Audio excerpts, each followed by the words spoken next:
अब जब तक आप मालिक के चरणों में रहोगे तो यहाँ का सुख तो आपको मिलेगा मिलेगा, आपके भाग्य में ना होगा तो भी दाता आपको देगा।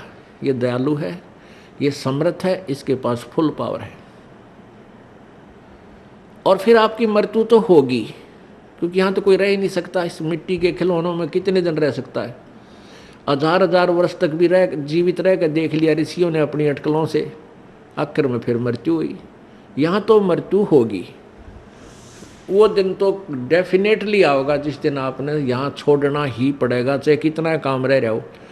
आज जो स्थिति आपकी है, यदि आप इसको अभी से सेट करके चलोगे कि परमात्मा आपकी इच्छा कभी ले चलियो, यदि आपने मोक्ष उद्देश्य रखना है, उसमें फिर अग्रम अग्रम नहीं रखनी कि यूँ काम रह गया, ऐसा नहीं हुआ, भगवान इतना और हो जाता फिर काम बने, नहीं।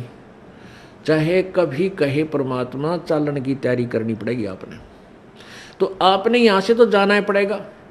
यदि आप श्रद्धा नहीं हटाओगे, यहाँ से आस्था नहीं हटाओगे, तो भी मृत्यु होगी, तो यहीं आ जाओगे। इस ज्ञान को आधार बना के और परमात्मा को साक्षी रख के जब भी चालन की तैयारी आवे, किसी समय आ जा, सहर्ष चल पड़े कि कभी ना कभी तो पीछा यहाँ से छुटवाना ही पड़ेगा। मान लीजिए आप परमात्मा के मार्ग पर लगे हुए हो और आपके साथ कोई ऐसी घटना, वैसे तो मालिक घटना नहीं देता जल्दी सी, वो भी आपकी कोई त्रुटि होगी या परमात्मा की कोई और रजा होगी उसमें, वो आपके हित में ही होगी। जैसे जिसको हम अकाल मौत कहते हैं, तो यहाँ पहले तो अकाल मौत आपकी होगी नहीं, और होगी तो घनी आपके ऊपर मेहर होगी, कोई विशेष कृपा होगी, या आपका नाम टूट चुका हो। प्रथम तो अकाल मृत्यु होगी नहीं इस मालिक के चरणों माने के बाद। इसके हाथ में है मासा घटे ना चल बढ़े, विधना लिखे जो लेख, और साचा सतगुरु मेट कर ऊपर मार दे मेख। ये वो परमात्मा है जिस लिखे हुए लेख को, प्रारब्ध को कोई भी चेंज नहीं कर सकता। ये परमेश्वर कबीर देव उसको चेंज कर सकता है, उस भाग्य को बदल सकता है।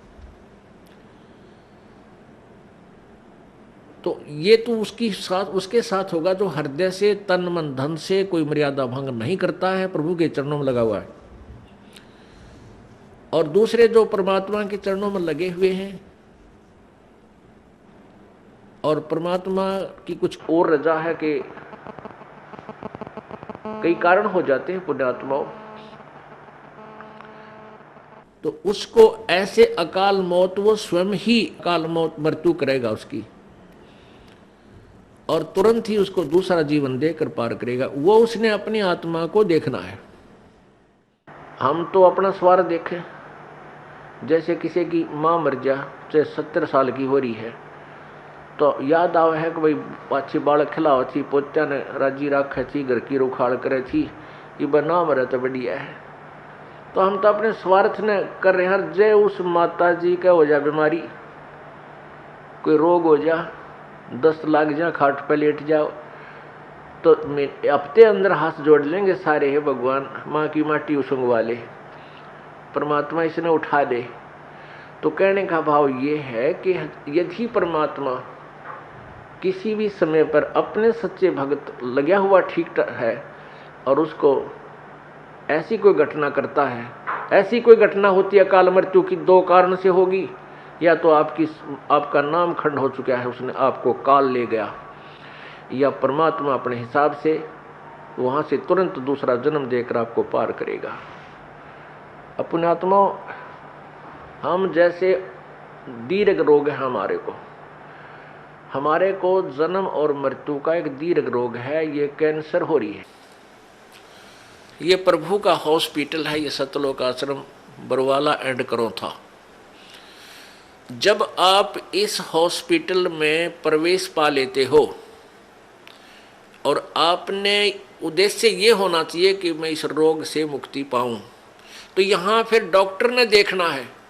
जैसे डॉक्टर के पास आप चले गए, आप भयंकर रोगी हैं, फिर डॉक्टर ने ही करना है जो करना है, मरीज की नहीं चलती। वहाँ पर मरीज की कोई राय नहीं ली जाएगी।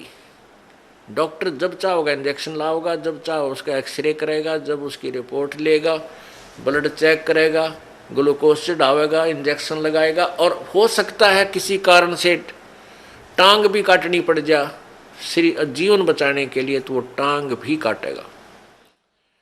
तो वहाँ मरीज अपनी नहीं चलाता है, वो करबद्ध रहता है और डॉक्टर को समर्पण कर देता है कि जो आपको ठीक लगे वही करना।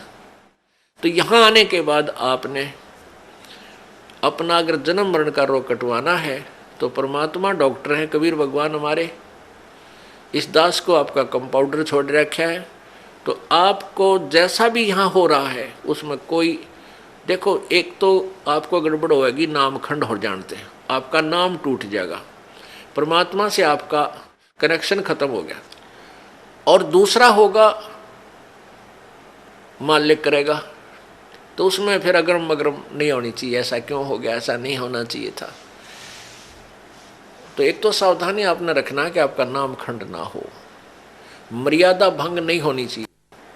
पुण्यात्माओं, आप इस काल के जाल से अपरिचित हो, इस कारण से इस मार्ग को इतना सीरियसली नहीं लेते। आप केवल पहले आते हो सुख के उद्देश्य से कि मेरा ये हो जा, बेटा हो जा, बेटी हो जा, कार हो जा, कोठी हो जा, टोटा दूर हो जा, कर्जा उतर जा, छोटा मोटा को शारीरिक कष्ट है वो दूर हो जा। ये तो आपको फ्री ऑफ कॉस्ट होगा यदि आप सच्ची श्रद्धा से भक्ति करनी प्रारंभ कर दोगे। फिर कुछ दिनों के बाद आपको यहाँ इसलिए बुलाया जाता है, भाई हर महीने आना है, दूर देश के हैं वो, चल दूसरे महीने 1 महीना छोड़ कर आ जाएं, 2 महीने छोड़ कर आ जाएं। आपको इसलिए बुलाया जाता है कि ताकि आप इसको इतना सीरियसली नहीं लेते, क्योंकि आप इस मार्ग से परिचित नहीं हो। आपको यहाँ बुलाया इसलिए जाता है क्योंकि आपको वहाँ अपने घर से जब चलते हो तो 1 हफ्ता पहले आप परमात्मा के दरबार में पहुँचने के लिए चिंतित हो जाते हो। तो आपकी वो चिंतन भी मालिक के पुण्य में लग जाता है।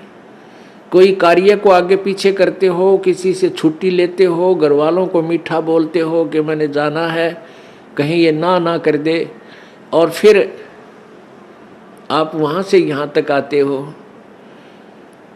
नंबर 1 तो आपको धनी बनाना है, राम नाम का, भक्ति का धनी बनाना है। परमात्मा का विधान है, संत मिलन को चालिए तज माया अभिमाने, जो जो कदम आगे रखे ओहे यज्ञ समाने। क्या बताते हैं परमात्मा, अपना विधान आप ही बता रहे हैं कबीर जी कि संत मिलन को चालिए। जब सतगुरु के दर्शनार्थ आप चलते हो, अभिमान तज माया अभिमान, किसी प्रकार का भी आप में अभिमान नहीं होना चाहिए, ना धन का हो, ना पद और पोस्ट का हो, किसी प्रकार का नहीं हो। जैसे एक रोगी व्यक्ति जिसको पता लग गया कि तेरी जान जाने वाली है और वो डॉक्टर के पास जाता है, चाहे वो कितना बड़ा अधिकारी है और कितना पैसे वाला है, वहाँ वो अपनी उस पोस्ट और पैसे को नहीं आगे रखता, उसका दिखावा नहीं करता, अपनी जान बचाना चाहता है। डॉक्टर जहाँ कहता वहीं लेट जाता है, कपड़े उतारने को कहता तुरंत उतार देता है, कोई रिपोर्ट करवाने के लिए संकेत करता, लिख कर देता, तुरंत उठ कर चला जाता है। तो पुण्यात्मा, सच्चे दरबार में जब भगत आवे, उसका दृष्टिकोण, उसका उद्देश्य, उसका भाव ऐसा होना चाहिए जैसे सीरियस रोगी, सीरियस पेशेंट और हॉस्पिटल में जाता है, उसमें कोई नखरा नहीं होता। ऐसे जब आप सच्चे दरबार में आओगे,